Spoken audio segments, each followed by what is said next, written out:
Alright, then. Good luck. Have we started? Are we?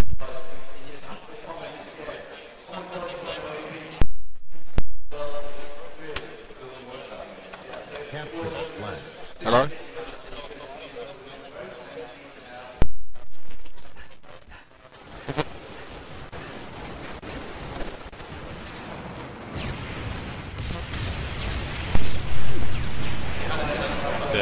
There we go. Go ahead, Dims. Are we on? Okay, so we just experienced some technical difficulties there. Unfortunately, Philza doesn't know how to use 50% of the equipment that he's actually brought with him today. But now we're getting underway. Uprising versus CodeRed. Uprising 3rd seed, CodeRed 5th seed, on the POV of Trojan. He's captured the flag on Sanctuary, and he's being sat on by a bloke on Medpack.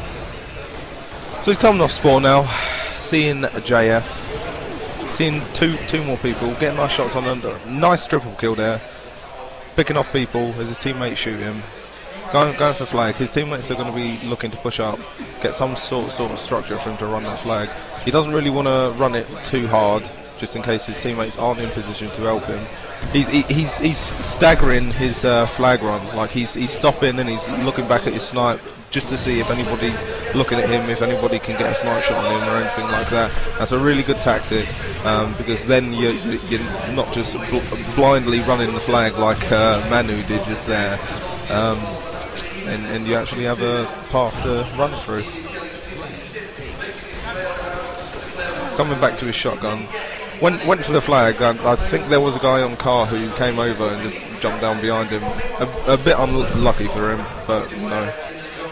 Flag's a flag.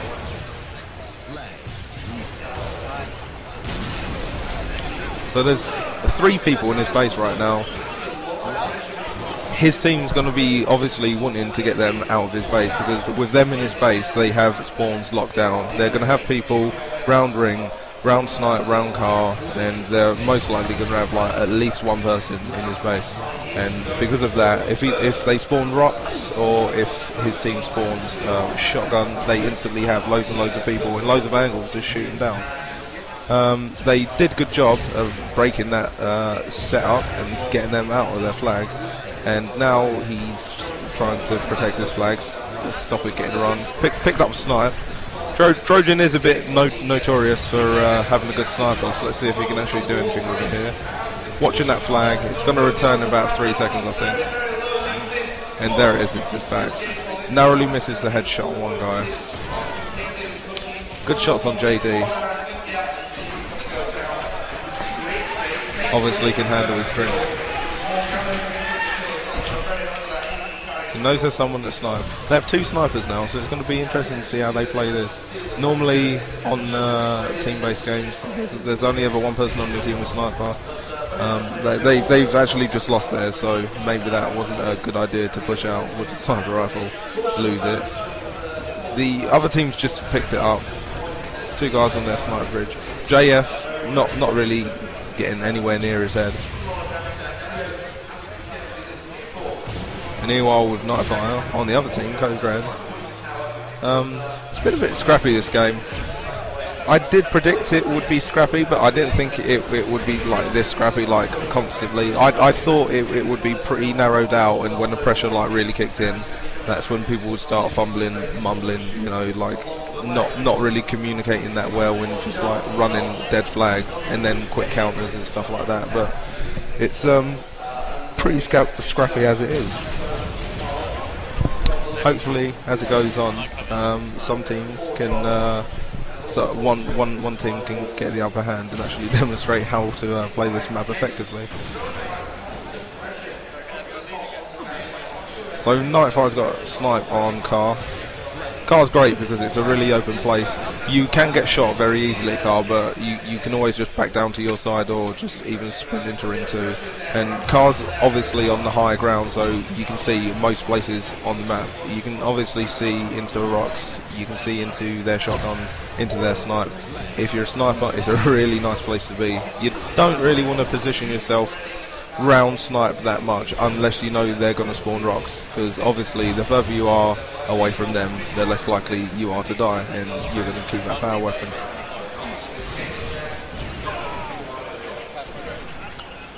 So that's the sniper rifle gun. All of that ammo got gobbled up. Wet Tiger just taking a few bullets in the face and demolish.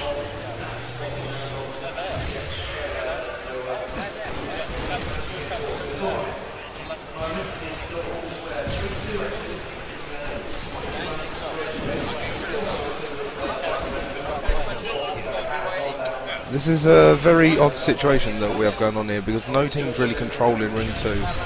Normally teams of this level, you'd expect to see them controlling Ring 2 and trying to make pushes all together in unison. As it is now, I mean, we saw 2 players from the red team, Uprising, were in Ring, but then they just like ran out and just like spread out into blue team CodeRed's base.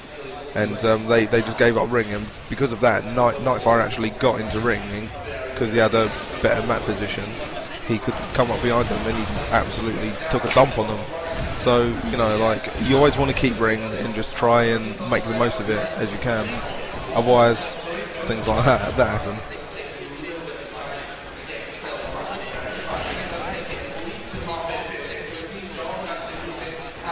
So it's Trojan. That's where JS is. Can he get the no scope? Oh, go on, bang him, go on. Oh, unlucky.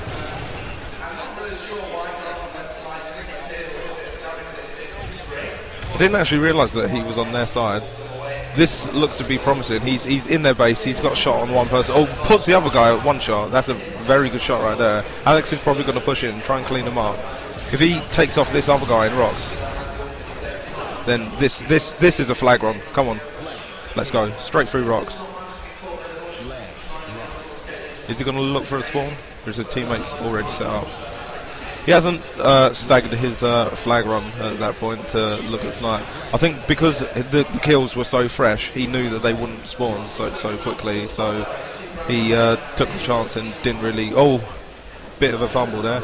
Didn't really feel the need to look at snipe to see if they've spawned yet, or if they got shots in him. He just had the faith in his teammates that they'd take him down before they posed any threat to him. So Uprising now 1-0 up thanks to Trojan.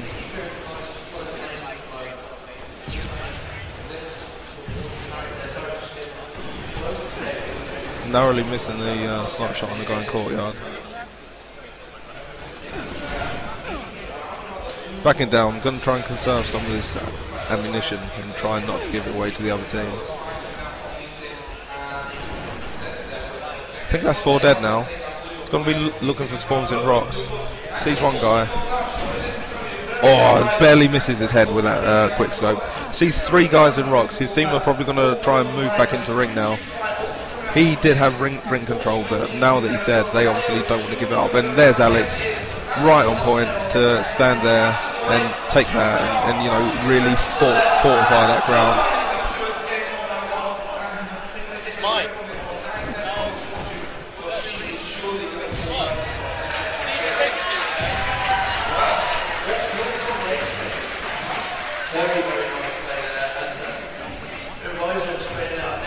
The team apparently doesn't know where Trojan is at the moment.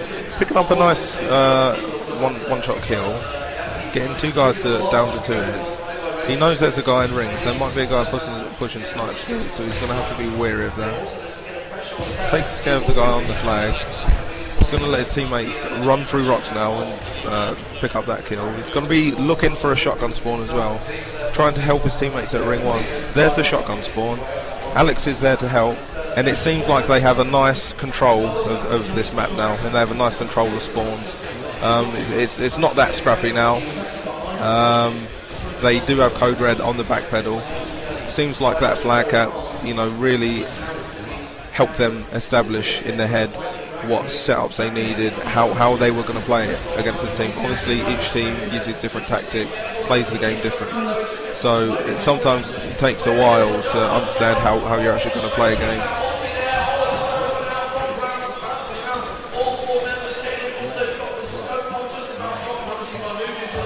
put the second flag cap in. Good stuff right here.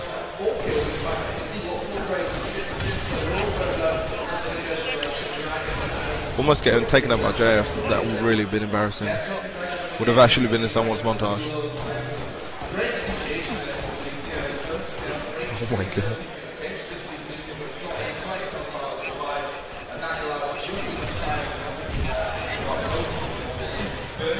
Go on.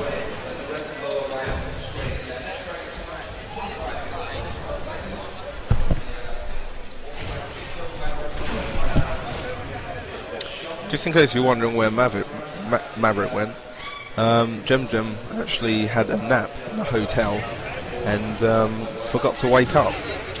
So because of that, she's just woke up and text Gavin, and Gavin now has to go and find some form of transport to go to the hotel and escort Jem back to the venue, because apparently she does not know where it is.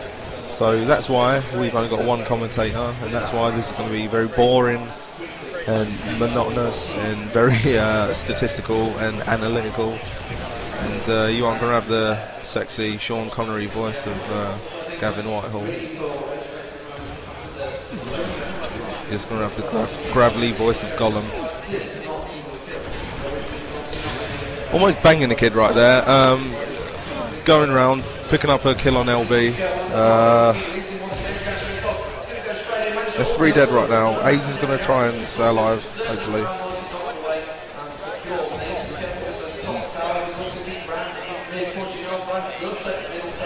Didn't manage to stay alive. Picks up a nice kill on one person. There's no guy one shot on this flag. They're going to try and pick off that guy and then wait for a spawn, hopefully, before they push ring 2. You don't really want to push ring 2 if you don't have like numbers on the other team. I know they were 2 dead, but he was just about to die. His teammates weren't in any position to push ring 2v2, because if they're in ring, they have a dominating position anyways.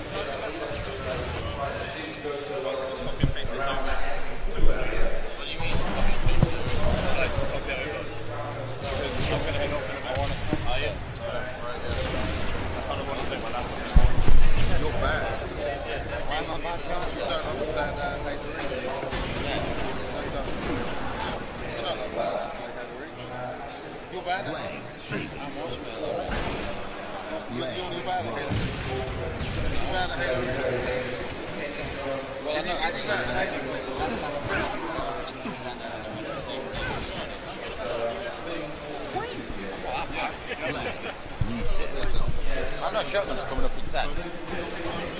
Wait, do you have a USB stick? I just want to listen to what you're saying. Okay, so I'm joined by Noodle right now, who's sporting the very fashionable booth headset.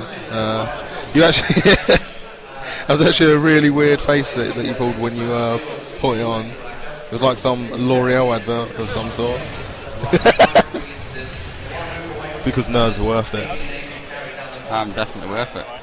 So, how's the event been going for you then, Noodle? A few complications at the start, but it seems to have sorted at the end. Yeah. Running pretty smoothly now.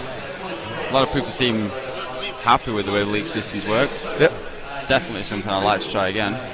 So, what made you choose the league system over the conventional pool play double limb? We had less teams. 2 days to do the event, plus the final on Monday. I figured let's get as many games in as possible. Yep. Just an idea I threw out, and everyone around at the time decided, wicked idea, let's try it. Yeah. Well, it definitely worked out. I mean, it's nice when a team who isn't very good can play like good teams, but can also play bad hit teams, because sometimes you get some teams of randoms who come to event, they get last seed, and then they like play against Dignitas, and then they get absolutely stamped out all over, and then they play like a fairly decent team and still get beat pretty resoundingly, and that's it. That's all. That's their entire tournament. So it's nice to know that there's something also beyond pool play, that, you know, lets teams mingle and lets teams of different levels play each other. You know, it's a good way to, I don't know, like, make the community tighter, I guess, and make sure that everyone is on the same level as everyone else. Yeah, Definitely. Okay.